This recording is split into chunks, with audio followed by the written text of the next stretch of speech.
Ayan, hello. Ang ating huling lesson sa ating Science of Materials ay determining the valence electron within a group in a periodic table. So, ayan, kung makikita nyo, meron ako ditong periodic table of elements. Kung hindi nyo na itatanong, first things first, ano tong tinatawag na valence electron? Ayan. So, ngayon na alam nyo na ang atomic structure sa bawat element na meron tayo sa periodic table. Ngayon, may sinasabi doon na outermost electron shell. Sa outermost electron shell, doon natin malalaman or madedetermine kung anong valence electron ng isang atom or ng isang element. Ngayon na alam nyo na yung sinasabi nating valence electron, na ulit kung babalikan natin, ang valence electron, yun yung bilang ng electron sa outermost shell ng isang atom o ng isang element. Para mas ma-visualize ninyo yung tinatawag nating valence electron, gawin nating example yung hydrogen sa periodic table.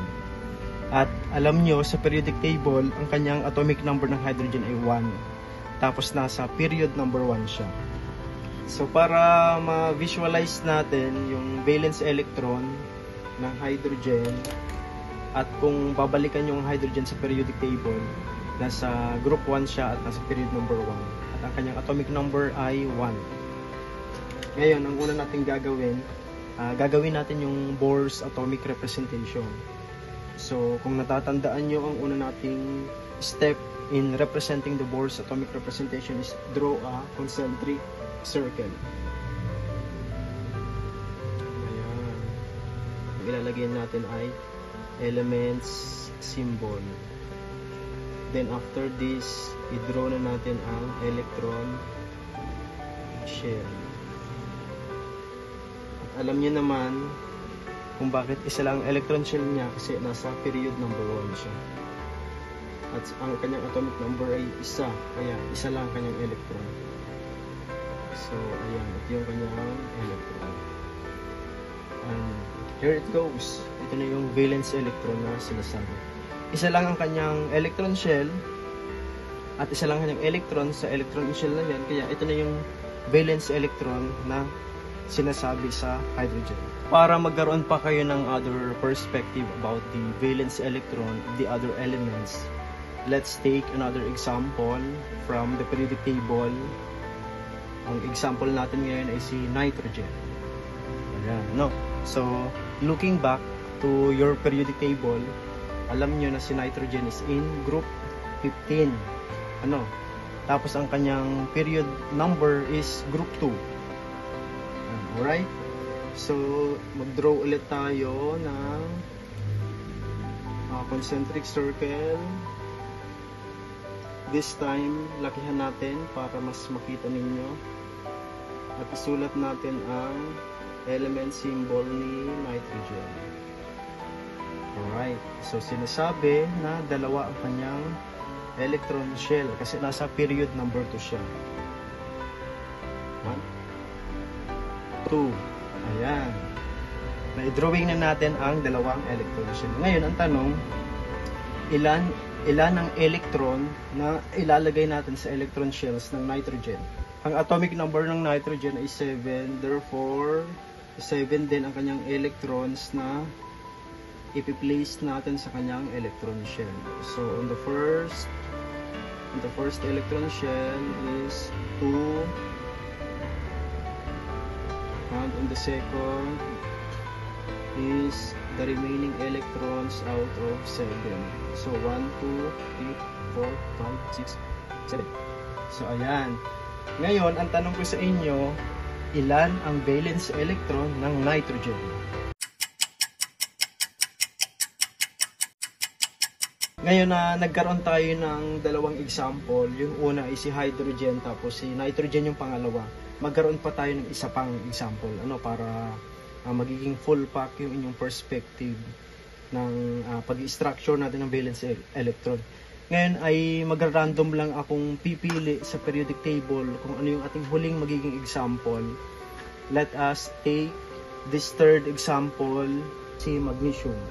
So si magnesium, ano ang kanyang period number sa periodic table at ano ang kanyang atomic number. Ayan, so hindi ko na ibibigay ang sagot. Gusto ko kayo mismo ang aalam ng sagot.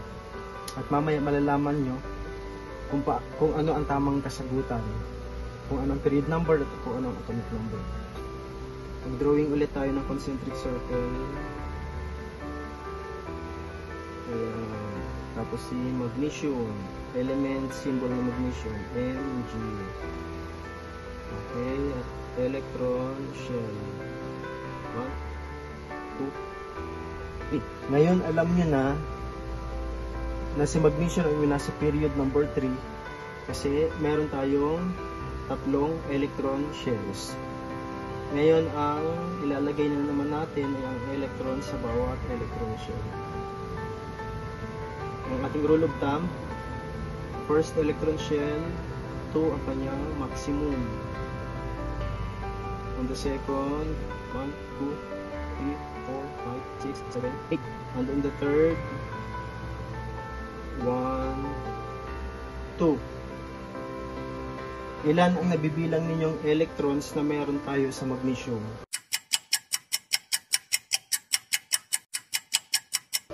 So, 12 lahat. Ngayon, alam niyo na ang sagot kung ilan ang kanyang atomic number. Merong atomic number ang magnesium na 12. Therefore, kung nakikita nyo sa ating illustration, ang valence electron ng magnesium ay 2 ang kanyang valence electron. Valence electron, ang short method natin, V, tapos E, negative sign, 2. Tapos sa nitrogen,